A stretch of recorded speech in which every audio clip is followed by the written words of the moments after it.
Welcome to Archive Whispers, a place to fall asleep. Settle in, lower the lights, and let the archive open. The smell reaches you first, the cool smell of river mud and crushed green papyrus, rising off the water as the heat lets go of the day. You are standing at the edge of the Nile marshes on the Theban west bank, where the broad river slows into shallow reed-lined channels, and the last copper light lies flat across the still surface. The air has begun to cool against your bare arms. Tall papyrus stands all around you, its feathery tops barely moving, and the only sound is the soft give of mud underfoot and a thin trickle of water somewhere among the stems. The day's work in the fields and the workshops is over, and the marsh is letting the warmth drain slowly out of it. A papyrus reed bundle skiff waits half-drawn onto the bank, its bundled stems lashed tight into a slender hull with up-curved ends, still warm to the touch from the afternoon sun. Tonight you will spend the quiet hours here on the water, as a fisherman does at dusk, when the light goes and the marsh settles toward night. The water has cooled enough now to feel it against your fingers, dark and slow between the reeds. A pintail duck moves once, somewhere out of sight, and is still again. There is no hurry in any of it. You ease the skiff out onto the glassy channel, and the marsh closes softly around you as the color drains from the sky. The water has gone the color of old copper. All along this stretch of the Nile, in the still backwaters where the river loses its hurry and spreads thin among the reeds, the last of the sun is lying flat across the surface, and the marsh is settling toward night. The air is warm still, though it is beginning, very gently, to cool. There is no wind to speak of. A single reed leans and rights itself and is quiet again. We are going to spend this dusk here, on the water, while the light goes out of the sky. Look at the surface of the water for a moment. It is almost perfectly still, holding the sky the way a polished thing holds light, so that the colors above and the colors below seem to be the same colors, only softer where the water keeps them. Here and there, a closed blue lotus floats with its petals drawn in for the evening, riding low among flat green pads. When something moves below the surface, a small ring opens and widens and smooths itself away, and the stillness comes back. Nothing is in a hurry tonight. There is time for everything to slow. On every side, the papyrus stands up tall, taller than a person, in great soft walls of green and gold. Each stalk rises straight and smooth and ends in a feathery crown, a loose spray of fine threads that catches the low light and holds it. Where the stalks grow thick, they shut out the far bank entirely, so that the open water feels like a clearing in a forest. The crowns barely stir. When the breath of cooler air moves through them, the whole wall whispers, a dry, papery sound that rises and falls and fades, and then the marsh is silent again. Between the thickets, the marsh opens into channels, narrow lanes of clear water that wind in among the reeds and lose themselves. Some are no wider than an outstretched arm. They are the paths through this place, the ways a small boat can be pushed in to where the fish lie and the birds gather, and then drawn out again. The water in them is shallow and warm near the top, cooler below, and clear enough in the failing light to show the soft mud bed and the pale stems going down into it. Follow one with your eye, and it simply curves away and is gone.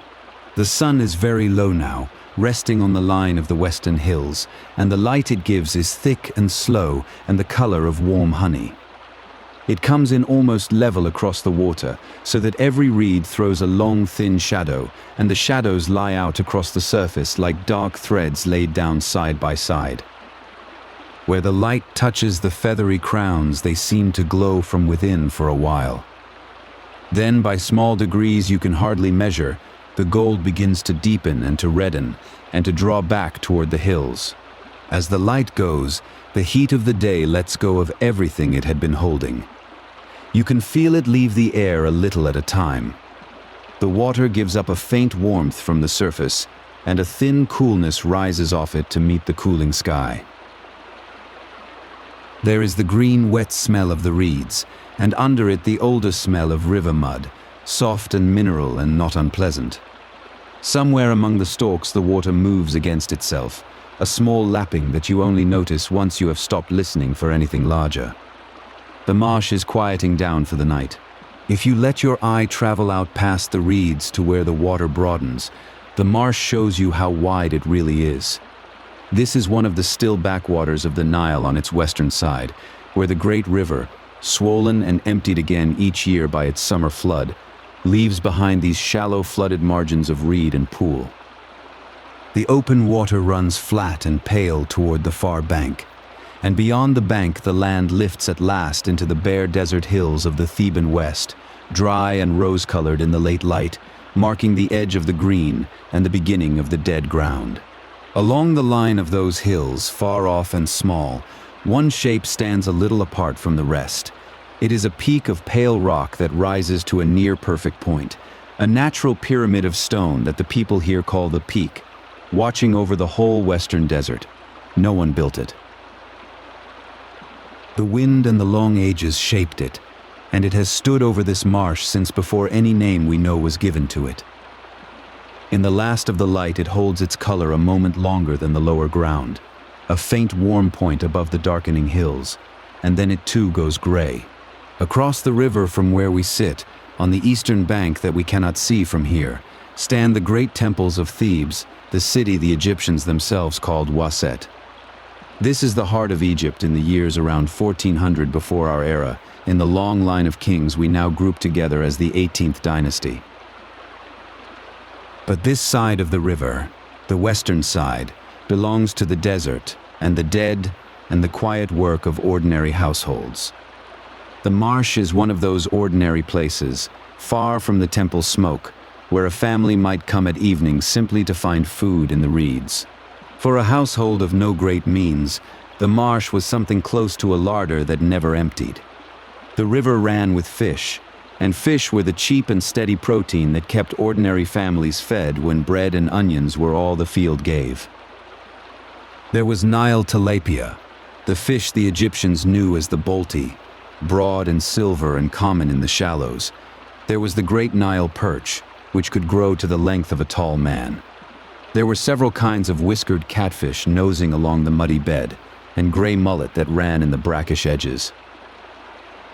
Caught in the evening, gutted and split, the surplus could be dried or salted to keep against leaner days. And the reeds themselves were nearly as valuable as the fish. Papyrus was the marsh's great gift to an Egyptian household, a plant that gave a little of almost everything.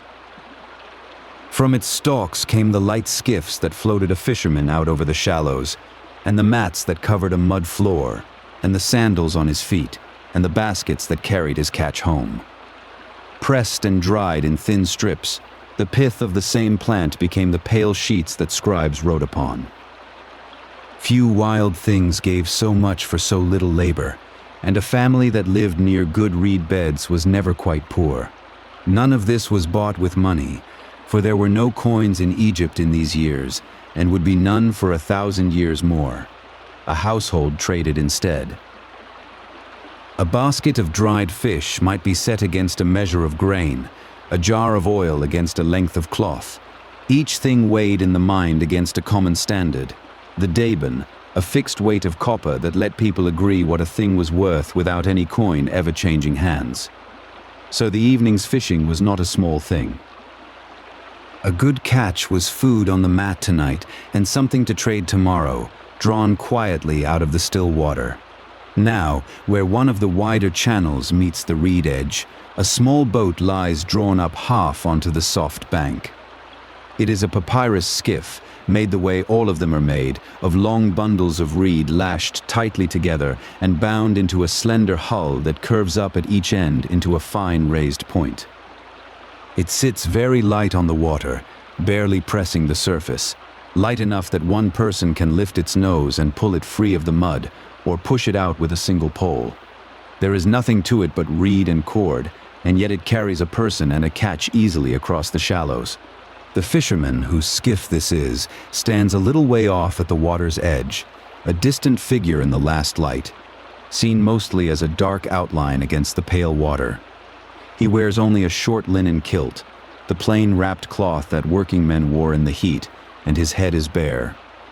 He is in no hurry. He is looking out across the channel the way someone looks at work they have done 1,000 times and need not think about, judging the light, judging the water, deciding without any words where the evening's fishing will be. The reeds rise dark behind him, and he is very still. Near the skiff, leaned against the reeds and waiting, are the tools of the work. There is a long wooden shaft tipped with a forked point of 2 slender bronze prongs, the fish spear that a man strikes down into the shallows where he sees a fish lie. There is a coil of flax cord wound on a stick, with a small hook of bone bound to its end. There is a funnel of woven reed, a trap shaped like a narrow bottle, that is sunk in a channel so that fish swim in by the wide mouth and cannot find their way back out. Plain things made by hand, mended many times. So this is the place, and the hour, and the life of it. A still backwater on the western side of the river.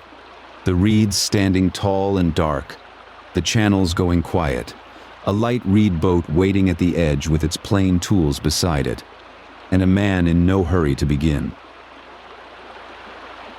Above the far hills, the natural peak has gone gray, and the first faint stars are coming out over the marsh. There is a whole evening ahead on this water, and nothing in it that needs to be rushed. We have only to settle and stay, and let the dusk come down over the reeds. The skiff that carries you out into the marsh is made of the marsh itself. It is not carved from wood, nor hollowed from a single trunk, but built from papyrus, tall reeds cut at the waterline, dried in the sun for a few days until their green softens to gold, and then gathered into long, tight bundles. Several of these bundles are lashed side by side and drawn in at the ends, so the whole craft tapers to a slender crescent with the bow and stern curving gently upward, clear of the water. There is no deck and no keel. It is, in the plainest sense, a boat woven out of a swamp, and it has carried people across these still channels for thousands of years. Papyrus grows in dense stands along the still backwaters, its triangular stems rising straight from the shallows to the height of 2 or 3 men, each one crowned with a feathery green spray of fine threads. To make a boat, the cutter wades in and takes the thicker lower stems, slicing them near the mud with a copper blade. The reeds are bound while still a little supple, because a green stem bends without splitting, and a fully dried one can crack. A single skiff might use a few hundred such stems. The marsh, in other words, hands you the material and asks only patience in return. What makes the reed boat float is something you cannot quite see. Inside each papyrus stem runs a soft, pithy core threaded with countless tiny air pockets, and when hundreds of stems are bound together, all that trapped air becomes a kind of quiet buoyancy spread through the whole hull. The skiff does not so much sit on the water as rest lightly upon it, the way a fallen reed does. It rides high, draws almost no depth, and shrugs off a small leak, because there is no single sealed compartment to fill. Soaked through, it grows heavier over the years, which is why a working boat is hauled out to dry and eventually replaced from the same endless reed beds. To move such a boat, you do not row. You stand, balanced low and easy near the stern, and you use a single long pole. The bed of the marsh here is shallow and soft, rarely more than a man's height of water, and often far less, so the pole reaches the mud with ease. You set its end against the bottom, lean your weight along the shaft, and the skiff slides forward beneath you. Then you lift, swing the pole ahead, and set it down again. There is a slow rhythm to it, a push and glide, and most of each stroke is simply the boat carrying itself through the quiet that you have given it. Watch the pole where it meets the water. As you press down, its tip sinks into the dark silt, and a slow cloud of fine mud unfurls there, brown and soft-edged, and then drifts apart. A few small bubbles rise and break. When you lift the pole clear, a thin line of water runs off its end and patters back to the surface. And the wet wood shines for a moment in the failing light before you swing it forward again. These are the only sounds out here that you yourself are making. The small drip, the soft suck of the mud letting go, the faint hiss of the reeds parting along the hull. The channels you follow are narrow, threading between walls of papyrus that stand higher than your head. Because the skiff draws so little water, it passes where a deeper, heavier boat never could, sliding into shallow lanes where the reeds nearly close overhead. The feathery tops brush together as you go through, and the stems lean aside and then settle back behind you, so that the way you came seems to seal itself. A heron lifts off without hurry from a stand of reeds and resettles a little farther on. The marsh is not a single open sheet of water, but a soft maze of green corridors, and the reed boat was made to read them. Behind the skiff, the water keeps a brief memory of your passage. A low wake spreads out in a smooth V, two soft lines opening away from the stern, and where they cross the still surface, the last light of the day catches and slides along them. The wake does not foam or churn. It only swells gently and then flattens, and within a dozen heartbeats the water has closed over it and lies glassy again, as though the boat had never come this way. On a calm dusk like this one, you can watch your own faint trail dissolve behind you while the bow opens a new one ahead, the marsh forgetting you almost as quickly as you cross it. The men who knew these waters best left their likenesses on the walls of their tombs in the hills above. In the tomb of Mena, a scribe of the fields who served under King Amenhotep III around 1390 to 1352 before our era, the painted plaster shows him standing on just such a slim papyrus skiff out among the reeds.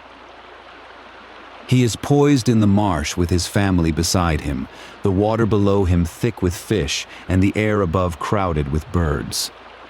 The scene was painted on the wall of his tomb at Sheikh Abdel Qurna on this same west bank, a quiet afternoon on the water that the painters meant to last forever.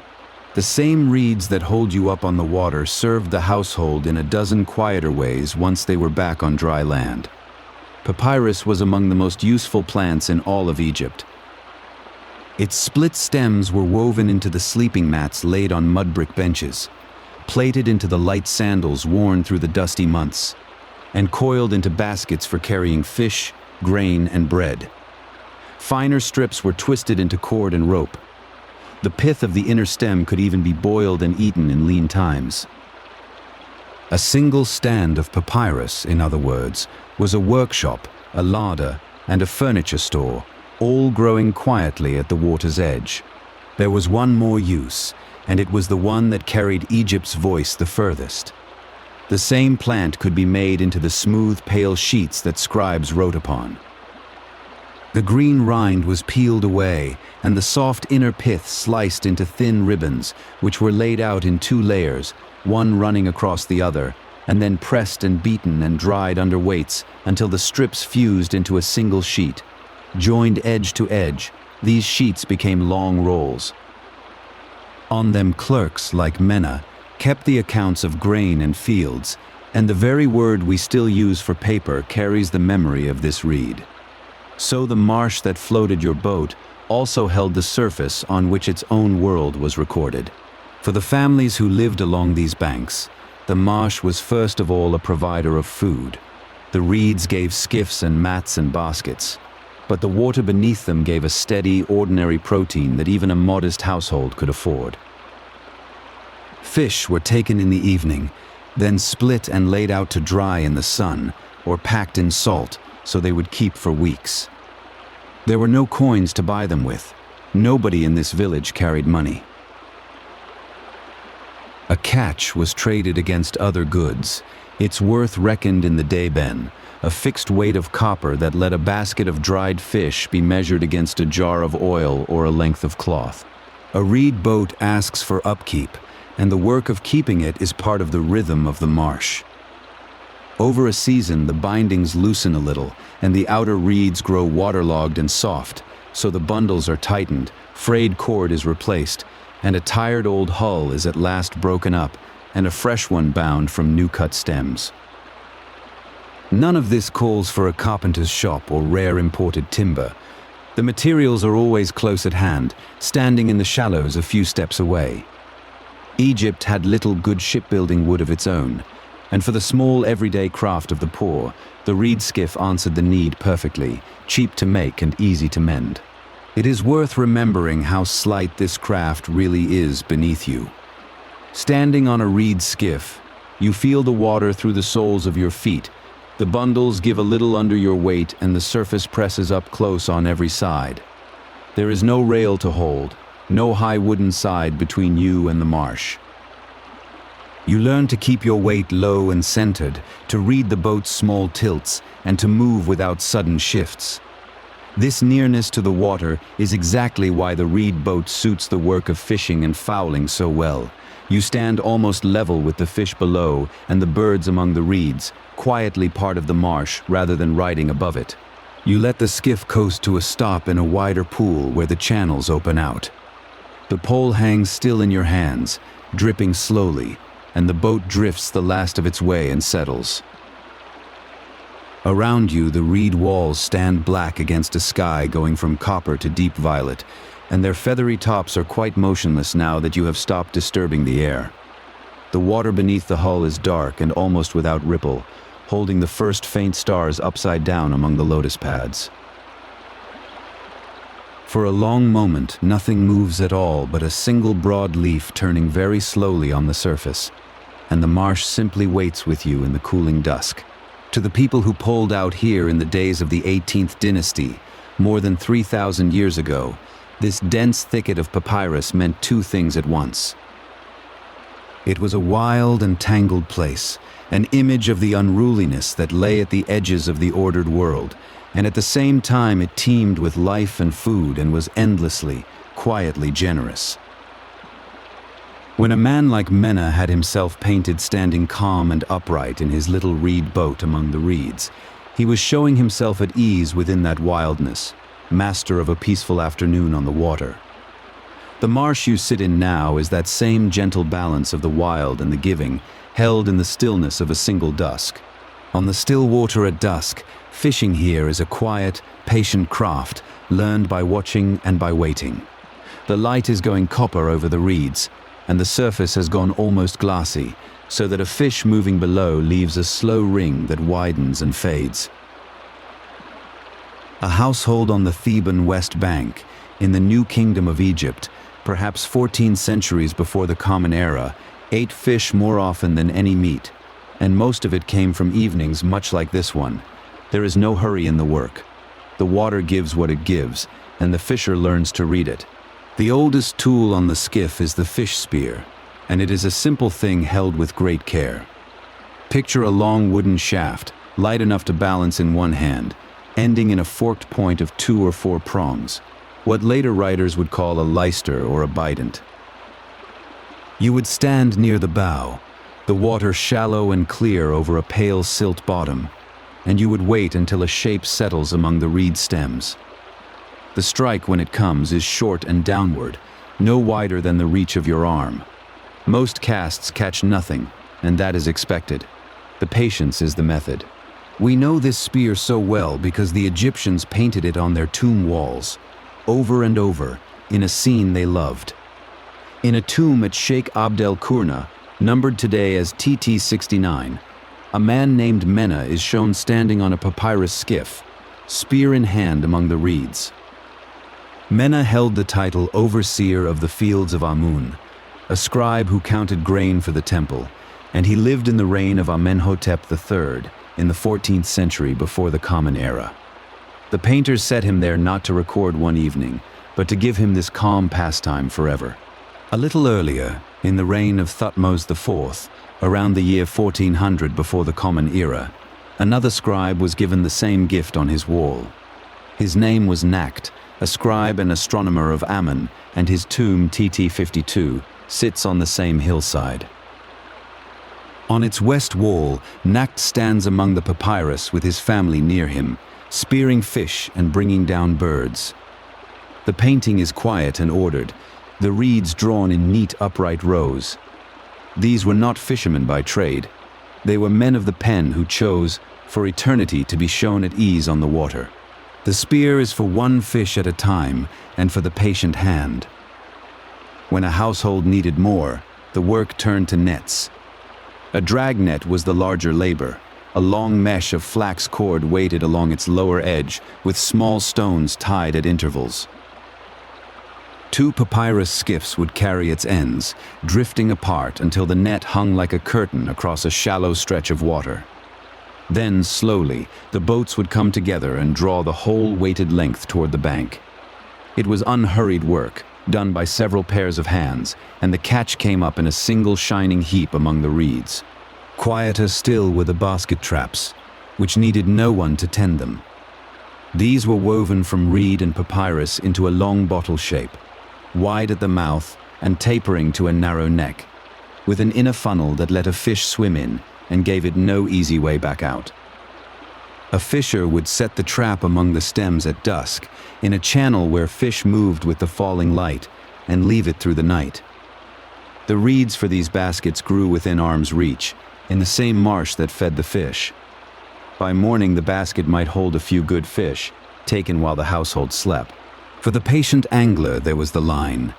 A length of twisted flax cord, fine and strong, carried a single hook of copper or shaped bone, bent and barbed by hand. There was no rod in the way we might picture one. Often the line was simply held and felt, the cord laid over the fingers so that the faintest pull traveled straight to the hand.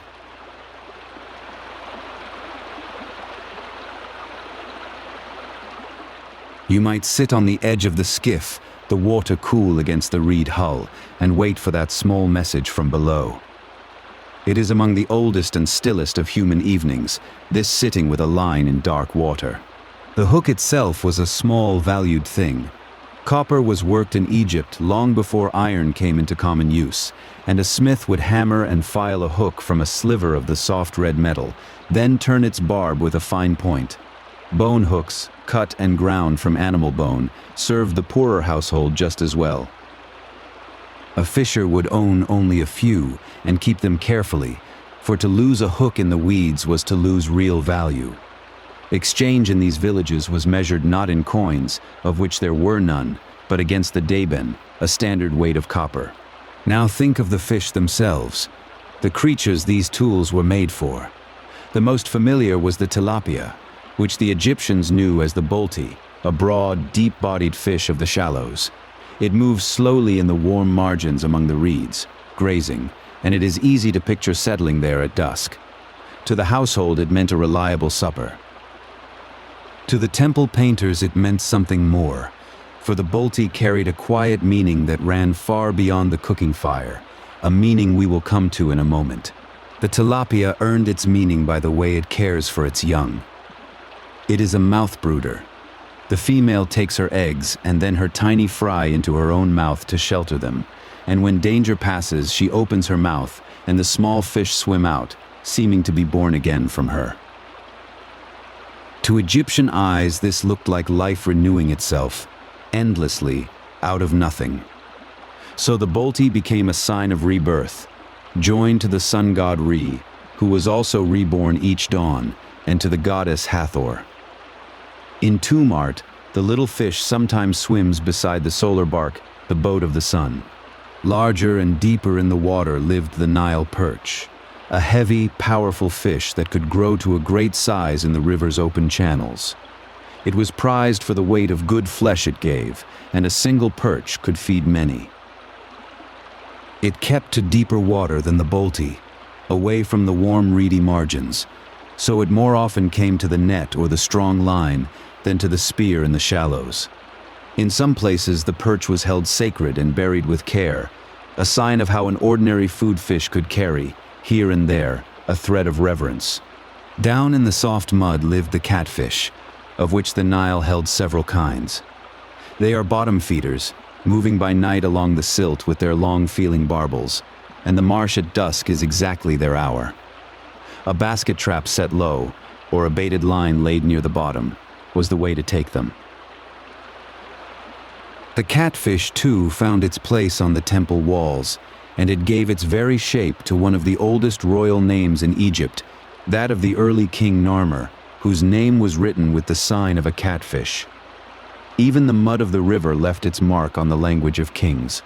There was also the gray mullet, a slender silver fish that moved in schools through the channels and the brackish edges of the delta far to the north. Where it ran in numbers, it could be taken in quantity with the net, and it was valued not only for its flesh, but for its roe, the eggs salted and pressed and kept. On this western marsh of Thebes, the mullet was less common than the bolty and the catfish, but the river carried its memory, for the Egyptians knew well the run of fish along its whole great length, from the cataracts in the south to the sea. Whatever the catch, almost none of it could be eaten at once, and so the real work often began on the bank, after the water. There was no way to keep fresh fish in the heat of Egypt, so the household split and gutted each fish with a thin blade, laid it open, and salted it, or set it out on reed mats to dry in the sun and air. Salted and dried, the fish would keep for weeks and travel without spoiling. This was the plain, lasting value of an evening on the marsh, a cheap and steady protein that an ordinary family could store against leaner days. The flax cords and the nets needed tending of their own, and this too was unhurried evening work. Flax was grown along the river, retted and combed and spun into the thread that made both fishing line and the white linen the men wore. A net, after the water, would be hung to dry on poles set into the bank, its mesh opened so the air could move through it, and any broken knot would be found and mended by hand before the next outing. Reed mats, baskets, sandals, the skiff itself, all came from the same marsh, so that the place gave the household nearly everything it used to take from the place. It is worth pausing on why the painters so loved this scene of a man fishing in the marsh. To the Egyptian mind, the papyrus thicket was a double thing. It stood for wild disorder, the tangled chaos they called Isfet, and at the same time for teeming, generous life, the marsh that fed everyone. A man standing calmly on his skiff, taking fish and birds from that thicket, was shown to have mastered the wild, to have set order, gently upon it. The fishing scene was never only about supper. It was a small picture of a life held in balance, which is perhaps why it feels so peaceful to look upon. By now, the copper light has thinned almost to gray, and the work of the day is finished. The spear is laid along the reed hull, the line wound and set aside, the trap left quietly in its channel for the night. The skiff drifts a moment in the slack water while the last color goes out of the western hills, and the marsh settles into its long evening hush. Whatever was caught is salted and drying on the bank. There is nothing more that needs doing, only the slow folding down of the light over the still papyrus, and the soft sounds of water finding their level. So this is the fishing of the Theban marsh, a craft of patience more than of force. The forked spear poised in the shallows, the weighted net drawn slowly to the bank, the quiet basket left through the night, the fine line felt between the fingers. The bolty and the perch, the catfish in the mud, the silver mullet of the channels, all of it gathered without haste and kept for the days ahead. Men like Mena and Nacht, scribes who counted grain by day, asked for nothing grander than this on their eternal walls, only to stand among the reeds at evening, on the still water, and let the marsh be generous, slowly, in its own time. The marsh does not empty as the light goes, it fills. From the open water of the Theban west bank, where the channels run low between walls of reed, the birds come in to settle for the night. Pin-tailed ducks drop in 2s and 3s onto the still backwaters. Geese move along the far edge in slow lines, and a heron stands in the shallows where the color of the water has gone from copper to slate. You sit low in the reed skiff and let it happen around you, the way an ordinary household on this bank would have known it 3,500 years ago, in the years of the 18th dynasty, when the river was simply where the day's food and the evening's quiet both came from. There is a tool for this evening work that fits the hand more like a returning friend than a weapon. It is the throw stick, a flat length of hard wood bent into a long, shallow curve, weighted so that it travels low and steady across the surface of a pool. A fowler poling his skiff into a thicket would hold it ready and let it go with a level swing, and a duck or two would come down among the reeds. It is a quiet kind of hunting, close to the water, with long pauses between attempts. Nothing about it is hurried, and on most evenings nothing much is caught at all. We know how this evening looked because the people of this bank had it painted on their tomb walls, and one painting in particular has carried the scene down to us almost whole. It belonged to a man named Nebamun, a scribe and grain accountant, who lived around 135 BCE in the 18th dynasty. A fragment of his Marsh wall now rests in the British Museum.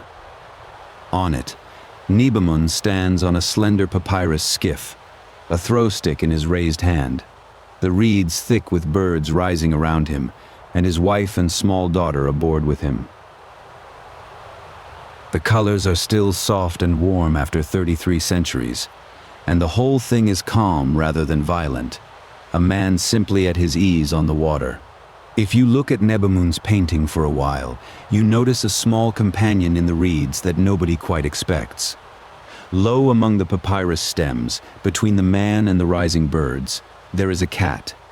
It is shown mid-leap among the ducks, holding birds in its claws, and even in its mouth, a tame marsh cat brought along to flush and seize the fowl. Its eye is gilded, painted over with a thin leaf of gold so that it would have caught the lamplight in the dark tomb. A working animal, and at the same time a small bright thing in the corner of the scene, doing patiently what cats have always done near water. The throw stick was the small single way of taking birds.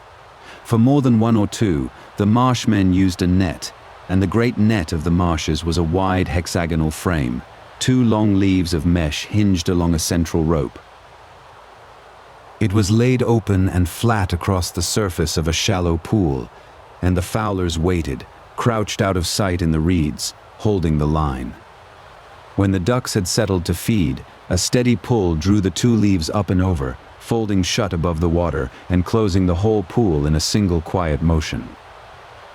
Tame decoy birds were sometimes tethered on the surface beforehand, sitting calmly to bring the wild flocks down.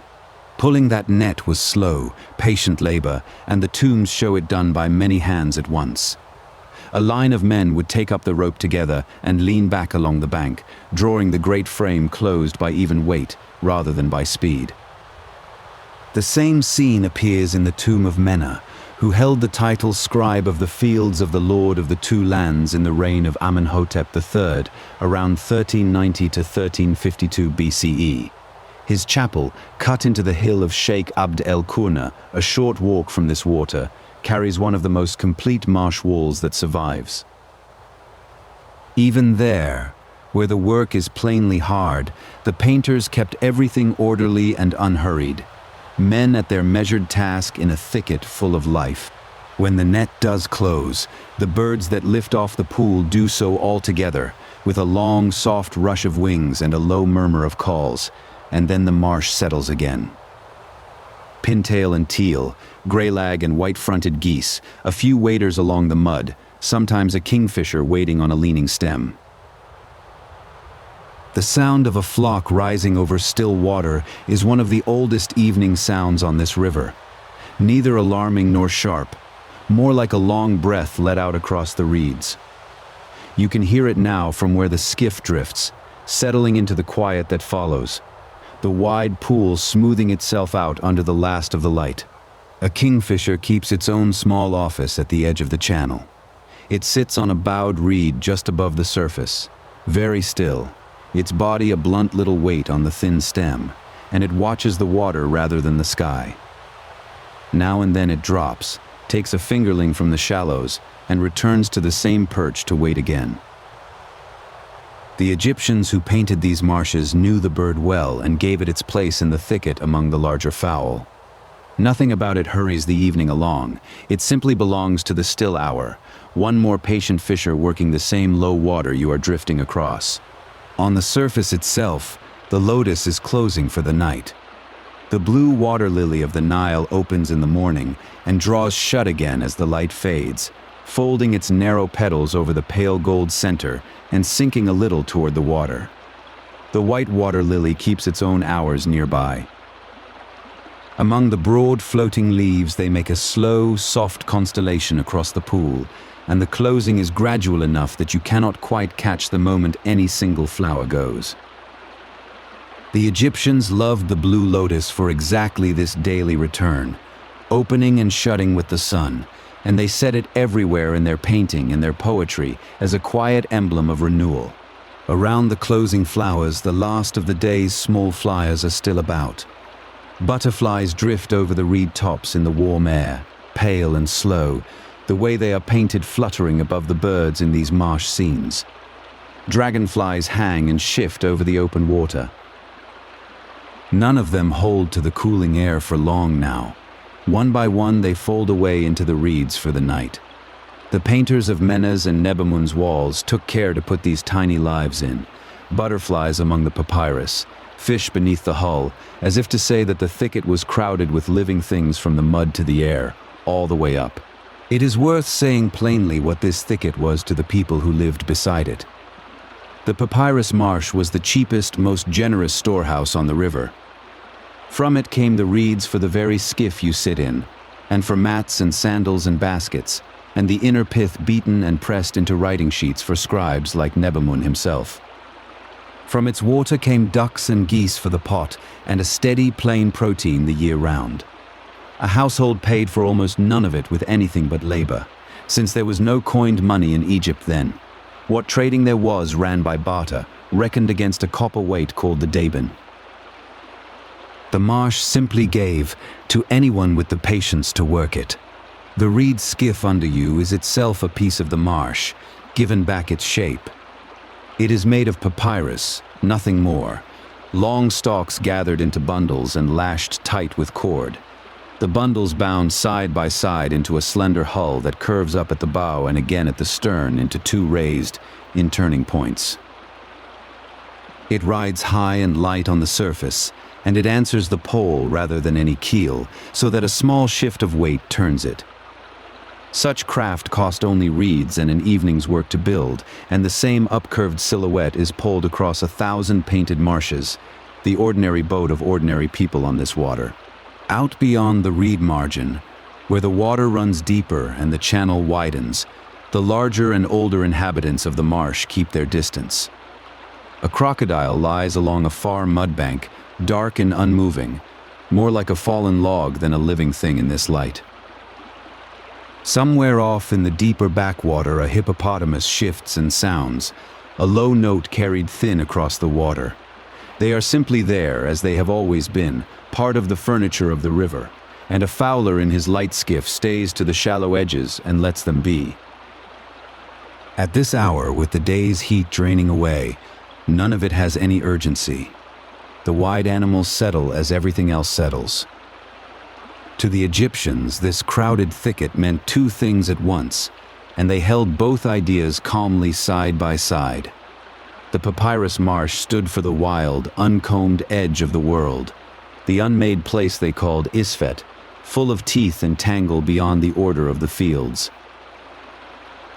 Yet the very same thicket stood for fertility without end, water and green, and the constant making of new life.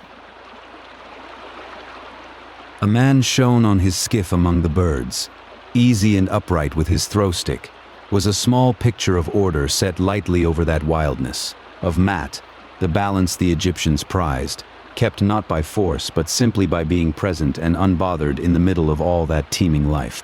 That is why a grain accountant or a field overseer chose to be shown fowling for all eternity, rather than at the desk where he spent his actual days. The marsh scene was a wish for the afterlife as much as a memory of one. On the wall of his tomb, the dead man would go on standing in his skiff forever, the birds forever rising, the lotus forever open, the water forever calm under his feet. It was the Egyptian idea of a perfect, unending leisure, an eternal evening on the water, with the work all done and nothing left to do but drift. Quiet, plentiful and entirely without alarm, held still for 30 centuries on a painted wall. The light is nearly gone now, and the birds have mostly chosen their places. The geese have stopped moving along the far edge and gathered into a dim grey raft on the open water. The ducks are tucked in under the reed overhangs where the bank shadows them. The heron has folded down to a single pale shape in the shallows, neither hunting nor leaving. Their calls have thinned to an occasional low note and then to long gaps of nothing. You can feel the marsh changing register around you, the daytime busyness setting aside, the whole wide thicket leaning, without hurry, toward sleep. You lay the throw stick down along the reeds of the skiff and leave it there. The clap net, if it was set at all this evening, stays open and slack across its pool, to be drawn another day. There is no need to take anything more from the water tonight. What the marsh chose to give, it has given. The rest can keep until morning. This was always the rhythm of it for the households on this bank. Work loosely, take enough, and let the long evening close itself out on its own. The pole rests across your knees, and the skiff sits where it sits, turning a slow half-circle on the still surface. So the marsh holds its breath and the night comes down gently over the whole wide backwater of the Theban west bank. The papyrus stands black against an indigo sky. The closed lotus rest on the cooling water. The birds are silent in the reeds, and far off the pale peak of El Kern fades into the dark of the desert hills. This is the same quiet that settled over this place in the years of Amenhotep III, 3,500 years ago. The same still water, the same slow dark, the same evening given over to nothing in particular. There is nothing here that asks anything of you now.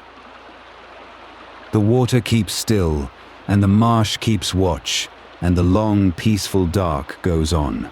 The skiff comes in slowly now, nosing toward the reed edge where the water shallows and the channel gives way to dark mud. You feel the moment the bundled papyrus hull touches bottom, a soft, dragging resistance, and you step out into water no deeper than your ankles, cool against the skin. With both hands you draw the slender crescent of reeds up onto the bank, its upcurved ends tilting as the weight settles. The mud holds it. Around you the light has gone the color of old copper, and the day's work is closing the way the river closes, without any haste at all. In the bottom of the boat lies the evening's catch, and you crouch to sort it by hand into reed baskets. Most of it is the bolty, the Nile tilapia, broad and silver gray. The fish the painters set beside the solar bark in the tombs because it seemed to renew itself, carrying its young in its mouth. There are catfish too, smooth and whiskered, and a gray mullet or two that ran the channels with the falling water. You lay each fish in by size, the heavier ones beneath, the baskets woven from the same papyrus that carried you out. Nothing here is hurried. The sorting is just the hands knowing the work. Fish does not keep in this heat, and so the work that follows is the oldest kind of provision. On a flat stone at the water's edge, a knife of bronze opens each fish along the belly, and the insides are drawn out and set aside. The household keeps nothing it cannot use. Splitting the fish flat and flat again lets the air reach all of it, and air with salt and the long sun is what holds back the spoiling. This is the protein a craftsman's family on the Theban west bank counted on through the lean stretch of the year, when the fields gave less and the river ran low. The salt comes from a coarse pile kept dry in a clay jar, and you rub it into the opened fish with the flat of your hand, working it along the flesh and into the gills until the surface turns dull and firm. Salt curing and sun drying were the ordinary ways a poorer household preserved its fish, while the richer tombs show fish being readied in the same plain manner. There is no mystery in it. The salt draws the water out, the water that would otherwise spoil the meat, and what is left will hold for weeks. You set each fish aside and reach for the next. A rack of reed and rough wood stands a little back from the bank, and the salted fish go up onto it, hung from the tail or laid flat across the poles to take the dry night air. By morning, the desert wind off the western hills will have begun its slow work. By the third or fourth day, the fish will be stiff and keeping. The men of the painter's village at Deir el Medina, just over the ridge, were paid in grain and provisions rather than coin, and a store of dried fish was a real part of what a family had laid by. You step back and look at the rack and find it good. Nearby, other poles carry the gear of the day rather than the catch. The flax fishing line is looped and hung to dry, its copper hook still knotted at the end, and the dragnet is stretched along a horizontal pole so its mesh can open and the damp run out of it. Wet net left bundled rots, and a net was a season's patience to make, knotted by hand from twisted flax cord. So you hang it with care, the small stone weights that sink its lower edge clicking softly as they settle. The funnel-shaped basket traps lean against the rack, their narrow necks turned down to drain. Not all of the catch stays with you. A neighbor comes down the path in the last light with a basket of his own, and the two of you trade in the plain old way, fish for grain, with no coins changing hands, because in New Kingdom Egypt there were no coins to change. Value was reckoned instead against the deben, a fixed weight of copper, a kind of measuring stick held in the mind. A basket of fish might be spoken of as worth so many deben, a sack of emmer wheat as worth so many more, and the exchange was settled when both felt the weights had come out even. A small copper weight, a single deben, sits in the palm and weighs about 90 grams, no more than a few river stones.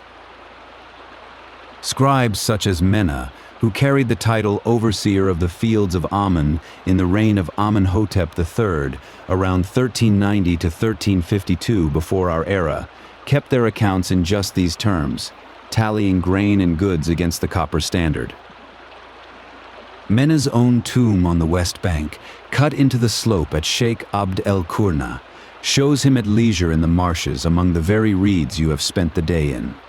The weight passes from hand to hand, and the trade is done. A donkey waits patiently at the head of the path, ears turning at the small sounds of the water. It is the burden animal of this country, the one that carries the loads, for the camel does not yet walk these banks in any number. You lift the heavier baskets onto its back, balancing one against the other so the weight rides even, the dried fish and a share of the traded grain together. The donkey shifts its feet in the cooling dust and waits again. There is no rush in it. The village lies a short walk over the rise, and the road is one its hooves have learned by heart. A little fire has been kindled on the bank, no larger than 2 hands could shelter, its small flame steady in the windless dark. Over it the evening meal is plain and old. A few of the smaller fish are set to cook. Beside them sits a flat round of emmer bread, dense and a little gritty from the stone it was ground on, and a measure of barley. There is an onion, a leek, perhaps a fig kept from the orchard. This is the food of an ordinary Nile household, the same crops the fields along the river gave year after year, and it asks nothing of you but to sit and wait for it. Beside the fire, a single clay lamp has been set on a low stone, a shallow saucer of fired clay holding a little oil with one twisted linen wick floating in it. Its flame is no taller than a thumbnail and leans, then steadies, then leans again as the cooler air comes off the water. The light it gives is small and the color of warm honey, enough to find a bowl by, enough to see a face across the fire. This was the ordinary lamp of an Egyptian evening, plain and cheap, the same kind of open saucer of light that burned in 1,000 such households along the river. Along the water, other small fires have come up in the failing light. One here, another a little further down, each a household closing its own day at the marsh edge. You can hear them more than see them, the low murmur of voices carrying over still water the way sound does at dusk, a few words and then quiet again. Somewhere a child is told something gently. A net is shaken out. The scribe Noct, an astronomer of Amun in the reign of Thutmose IV, had this same marsh painted on his tomb wall with his family gathered close on the skiff, and the scene he chose for eternity was only this, an evening on the water, at ease. The river itself is quieting now. Through the day it carried the small, constant noise of work, the dip of the pole, the slap of a net, the splash of a fish brought up, and all of that has fallen away. What is left is the water moving against the reeds, a soft and endless sound, and the occasional ring of a fish rising somewhere out in the dark you can no longer see. The papyrus stands black against a sky still faintly copper at its lowest edge. The blue lotus on the surface has closed for the night, drawn in tight, waiting for a sun that is hours and hours away. The reed skiff lies drawn up on the mud where you left it, empty now, its work done until morning. In the low firelight you can see the long bundles of its hull, each a sheaf of papyrus stems lashed tight, the upcurved stem and stern rising dark against the paler water beyond. A boat like this was the cheapest a poor fisherman could own, cut and tied from the marsh that surrounded him, light enough for one man to lift and carry. By morning the dew will have damped it. By midday the sun will have dried it again. For now it simply rests, and so very nearly do you. The last of the copper has gone from the western sky, behind the long low ridge of the desert hills, and the pale rock peak that the people here called the high point of the west has sunk into shadow with everything else. The fire settles to a bed of embers. The lamp burns lower. The dried fish hang stiffening on their rack in the cool air. The baskets stand ready by the patient donkey. The nets drain on their poles, and the whole small economy of the marsh has folded itself up for the night. There is nothing left that the day requires of you. And so the marsh goes fully dark. The water and the reeds and the resting boat all the same deep color now, held in the quiet that settles over the river when the work is finally done. The fish are salted and hung, the gear is dry on its poles, the trade is settled and the meal is eaten, and the small fire keeps its low warmth a little longer before it too lets go. The same evening closed over this water 3,000 years ago and more. Unhurried and unremarkable, a fisherman's day ending the way every day ended here, gently, with the river still moving in the dark. The last copper light is leaving the river now. It lay along the surface a little while ago, a thin, warm line drawn across the still water, and now it is thinning, sliding away toward the western hills until only a faint glow remains low against the desert. The reeds stand dark against it. The water has gone the color of slate and old bronze, smooth and unhurried, and the far bank is only a soft shape now, settling into the dusk. There is nothing to do here but let the light go. You can feel the day loosening its hold, the way the heat lifts off the water and the cool air comes down low across the marsh. All along the channel the papyrus is settling for the night. Through the day the tall feathery tops stood wide and open, swaying a little, and now in the cooling air they grow quiet, the slender stems leaning gently together, the soft umbel heads folding closer as the wind drops away to nothing.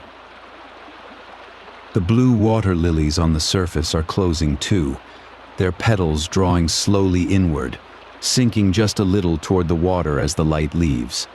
You can watch one of them near the skiff fold shut without a sound. Everything here is folding shut, slowly, in its own time, with no hurry and no need. The skiff is drawn up now on the soft mud at the edge of the reeds. The bundled papyrus hull rests half on the bank and half in the shallow water, its upcurved ends dark against the pale evening, and the little waves it made when you pulled it in have already smoothed away to nothing. The wet reeds of the hull smell faintly green and earthy in the cool air. There is no need to go any further tonight.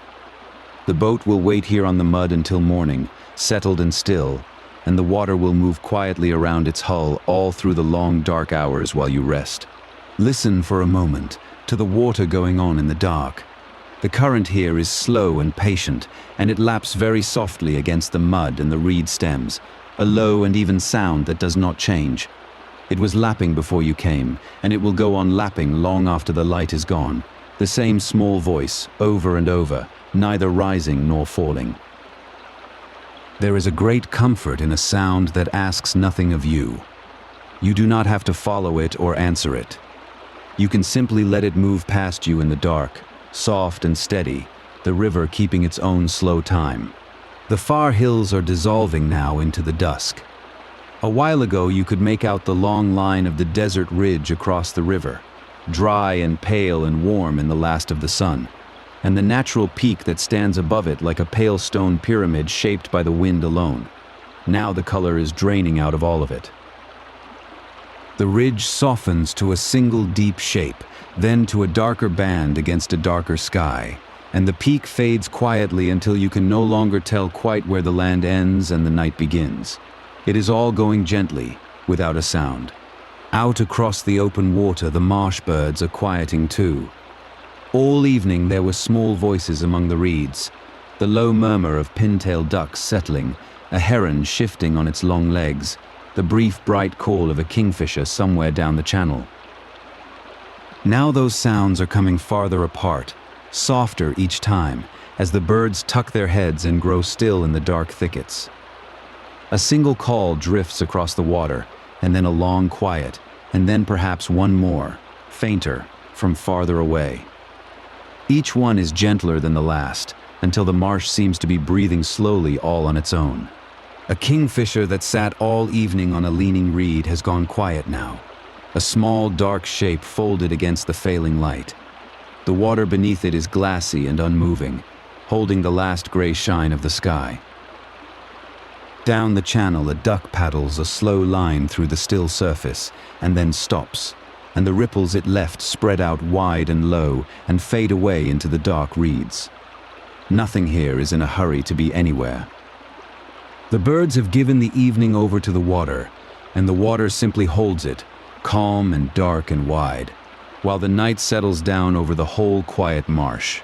The fishing things are at rest now too. The long forked spear lies along the bank where you set it down, its two prongs dark and dry, and there is no more water to strike tonight. The flax net hangs over its pole, slack and still, the small drops it carried already given back to the air. The reed basket traps sit in the shallows with their narrow mouths turned to the current, doing their patient work without you, asking nothing. You can let your hands go loose and empty. The work of the day is laid down beside the water, and it will keep until the light comes back, and there is nothing more for your hands to hold. The cool air is coming down low over the marsh now, drifting along the surface of the water and moving softly through the reeds. It carries the green smell of the papyrus and the wet earth of the bank, and it touches the skin gently, taking away the last warmth of the day. Where the air meets the cooling water, a faint stillness gathers, and the channel lies smooth and dark beneath it. You can feel the temperature settling, evening into night, the warmth above and the cool below finding their slow balance. Nothing presses on you here. The whole marsh is simply cooling and quieting, breath by slow breath, all around you. Let your breath fall in with the water now. The current laps and draws back, slow and even at the edge of the reeds, and your breathing can simply follow it, in as the water gathers, out as it slides away. There is no need to make it happen. The river is already keeping the rhythm, and your breath can rest inside it. Each slow breath is a little deeper and a little softer than the one before, going down with the water, going quiet with the reeds. In and out. The marsh breathes, and you breathe, and the dark holds them both. The reeds have folded fully shut now, dark walls of soft shadow standing all along the water, and the channel between them lies black and smooth and still. Far overhead, a few faint points of light have come out into the deep blue, very small and very quiet, and they rest on the surface of the water as the faintest of glimmers, hardly there at all. The marsh has become a single dark and gentle thing, water and reed and air all merged together in the night. You are a small part of that stillness now, held softly in it, with the slow water on one side and the quiet reeds on the other. There is nothing left now that needs your attention. The light has gone. The birds are still. The reeds are shut. The skiff is drawn up safe on the mud, and the only thing still moving in all the marsh is the slow, dark water, going quietly on the way it always does. You can let your thoughts loosen the way the ripples loosened and spread and faded into the dark. Let them drift a little further out each time, softer, dimmer, until they slip below the smooth surface and are gone. There is nowhere you need to be. The dark water will carry the hours for you now. Feel how heavy and soft you have become, resting here at the edge of the water. The cool air lies over you like the lightest of coverings, and the lapping of the current is the only sound left in the world, low and even and endless. Your breath has slowed to match it now without your trying. In with the dark water, out with the dark water, deeper each time and softer. There is a great gentleness in this place, the gentleness of reeds and slow water and cooling air, and it asks nothing of you but to let go. So let go a little more and sink down toward the quiet. The marsh will keep on quietly through the night without you watching over it. The slow current will go on lapping at the mud and the reeds, the same low sound, hour after dark hour. The folded reeds will stand their soft watch, and the cool air will lie over the still black water, and far off the hidden hills will hold the edge of the sky. None of it needs you awake. You can set down the last of your watching now, the way you set down the spear and the net beside the water, and let the river take it, and rest beneath the wide and gentle dark. So let the cool water hold the hours now, and let yourself go down with it into the dark. The reeds are folded, the air is still, and the slow current goes on and on at the edge of the mud, soft and low and unending, asking nothing of you at all. You have nothing left to do but breathe with the river and sink, gently, down past the quiet reeds, down into the cool and the dark, down with the slow river breath, softer and deeper and slower still. Let the marsh keep the night. Drift down now with the dark water and be still.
You've reached the end of tonight's archive. If you're still awake, thank you for staying. And if you drifted off somewhere in the dark, then it did its work. Rest now. The next chapter will be here when you are. Sleep well. This has been Archive Whispers.